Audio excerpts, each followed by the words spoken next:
la production orale du DELF B2, vous devez faire un exposé dans lequel il faut que vous donniez votre point de vue. Votre exposé doit être structuré et cohérent. C'est pour cela que l'on vous recommande de suivre un plan. Et voici à quoi ressemble le plan.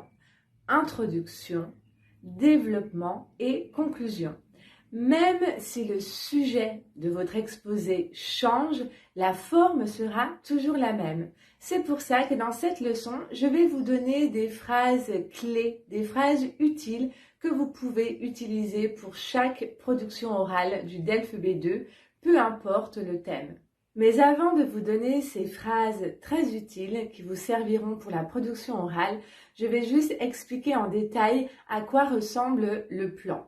Donc, comme je vous l'ai dit précédemment, le plan commence avec une introduction. À l'intérieur de cette introduction, il y a 3 parties. En premier, il y aura la présentation, ensuite la problématique et enfin l'annonce du plan. Ensuite, on aura le développement. Le développement est souvent composé de 2 parties. Par exemple, première partie, les avantages, deuxième partie, les inconvénients.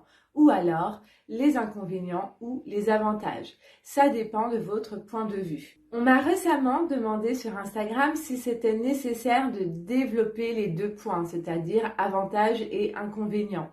Je pense que oui, parce que vous devez faire un exposé qui doit durer en théorie 10 minutes, mais en général, ça dure un peu moins. En général, les candidats parlent pendant 5-6 minutes. Pour que vous puissiez parler autant d'un sujet, il faut développer les 2 points de vue et dans la deuxième partie, vous donnez votre opinion. Par exemple, si vous êtes pour l'utilisation des téléphones portables au collège, dans la première partie, vous donnerez les inconvénients et ensuite, vous donnerez les avantages et vous direz que c'est votre opinion. Parfois, il y a des thèmes où l'on ne peut pas faire avantage-inconvénient. Je vous l'ai déjà expliqué, ce sont des thèmes sensibles, par exemple le harcèlement, l'obésité, l'exclusion. Dans ce cas-là, dans votre première partie, vous donnerez les causes et ensuite, dans la deuxième partie, les conséquences. Ensuite arrive la conclusion. Dans la conclusion, il y a également 3 parties. Dans la première partie, vous allez résumer brièvement votre exposé. Ensuite, vous allez redonner votre opinion si c'est un plan avantage-inconvénient et si c'est un plan cause-conséquence, vous allez donner quelques solutions dans la deuxième partie de la conclusion.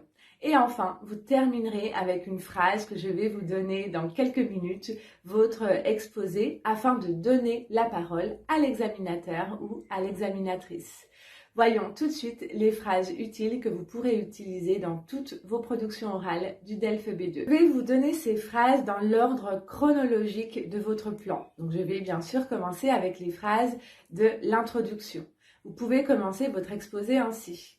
J'ai choisi de traiter le sujet, et vous mettez le numéro de votre sujet, intitulé, et vous mettez le titre de votre texte. Par exemple, j'ai choisi de traiter le sujet 65 intitulé « Faut-il supprimer les notes au collège ?» Ensuite, vous allez introduire le thème et vous allez dire « Cet article parle de… » et vous donnez le thème général du texte. Cet article parle de… Ou alors, s'il y a le nom du journaliste ou de la journaliste, vous pouvez dire ce journaliste ou cette journaliste parle de, plus le thème du texte. Ensuite, vous allez faire un court résumé, 2-3 lignes uniquement, puis vous allez annoncer votre problématique. Donc, pour introduire votre problématique, vous pouvez dire la phrase suivante.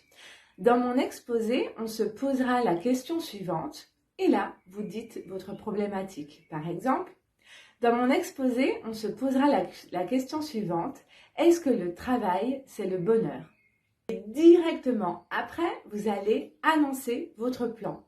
Pour répondre à cette question, nous verrons dans un premier temps, puis dans un second temps, Certaines personnes ajoutent « et enfin, dans ma conclusion, je vous donnerai mon opinion ». C'est également possible, c'est vous qui voyez si vous souhaitez ajouter cette partie ou pas.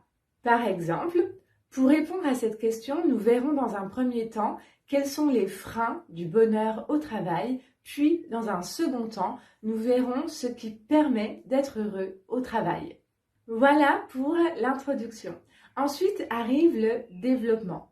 En règle générale, je vous conseille de faire des phrases simples, d'accord, et de bien expliquer votre progression dans votre exposé. Alors, là, vous pouvez dire, par exemple, pour introduire votre première partie, on va tout de suite commencer avec ma première partie. D'accord? Donc ça, c'est une petite phrase qui va permettre à l'examinateur ou à l'examinatrice de savoir que vous commencez votre première partie. Et ensuite, dans la première partie, vous allez avoir 2 arguments ou 3 si vous le souhaitez. Moi, je conseille d'en faire 2, c'est assez. Et donc, vous allez développer vos arguments. Donc, pour cette partie ici, je n'ai pas de phrase type parce que ça va être un enchaînement de connecteurs logiques. Par exemple, tout d'abord, et vous allez donner argument 1, explication et exemple. D'accord? Donc, si vous voulez, je referai une vidéo pour vous donner l'enchaînement avec les connecteurs logiques. Et ensuite, vous allez donner votre deuxième argument. Ensuite, argument 2, explication, exemple 2. Et donc là, vous avez fini votre première partie. Donc, vous pouvez faire une petite phrase de transition qui fait comprendre à la personne qui vous écoute que vous êtes que vous avez terminé votre première partie et que vous allez passer à la deuxième. Vous pouvez utiliser une phrase très simple comme celle-ci. J'ai terminé ma première partie, on va maintenant passer à la seconde partie. Et là, vous allez enchaîner avec vos arguments. Et je vous rappelle, si vous avez un plan avantage-inconvénient ou inconvénient-avantage, vous pouvez donner votre opinion ici, directement dans la deuxième partie. Et voilà, on est maintenant à la conclusion. Pour la conclusion, il y a 3 parties. Donc la première partie consiste à résumer très brièvement ce que vous venez de dire pendant votre exposé. Donc vous pouvez utiliser cette phrase. Pour conclure, on peut dire que, et là, vous donnez un petit résumé. Dans la deuxième partie de la conclusion, vous devez répondre à la problématique.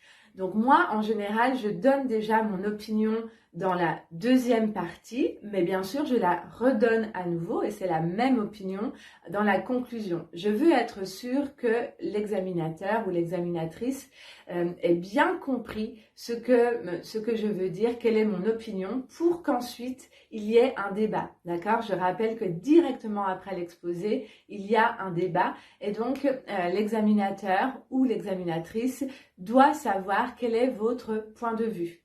Donc, vous pouvez utiliser une phrase comme ça. Donc, pour répondre à ma problématique, moi, je pense que, ou personnellement, il me semble que, à mon avis, je crois que, et vous redonnez votre opinion. Ah oui, et donc, si vous avez fait un plan cause-conséquence, ici, dans la deuxième partie de la conclusion, vous n'allez pas donner votre opinion, mais vous allez suggérer des solutions au problème. Donc, pour suggérer ces solutions, vous pouvez simplement dire, voilà, donc je vais maintenant donner 2 solutions au problème que nous avons vu dans mon exposé. Tout d'abord, et vous donnez une première solution. Ensuite, et vous donnez une deuxième solution. Et voilà, on arrive à la dernière partie de la conclusion. Et donc là, il faut que vous fassiez comprendre à l'examinateur ou l'examinatrice que vous avez terminé. Donc, je vous conseille une phrase très simple qui marche très bien. Voilà, j'ai terminé mon exposé. Je suis prêt si je suis un garçon. Je suis prête si je suis une fille pour notre débat. Ou alors, je suis prête pour notre discussion si votre plan était cause-conséquence, parce que dans ce cas-là, il n'y aura pas de débat, mais il y aura une discussion. Notre leçon est terminée, donc vous pouvez vous inspirer de ces phrases, vous pouvez jouer avec ces phrases, vous n'êtes pas obligé de copier-coller les phrases que je vous ai données, c'est pour vous donner de l'inspiration. Choisissez des phrases qui sont naturelles pour vous et qui sont faciles à retenir. D'accord? Et avec de l'entraînement, plus vous allez vous entraîner à la production orale, plus vous allez vous rendre compte que c'est toujours la même structure, peu importe le sujet. Si vous souhaitez continuer votre préparation au DELF B2 sur ma chaîne, je vous laisse avec 2 autres vidéos.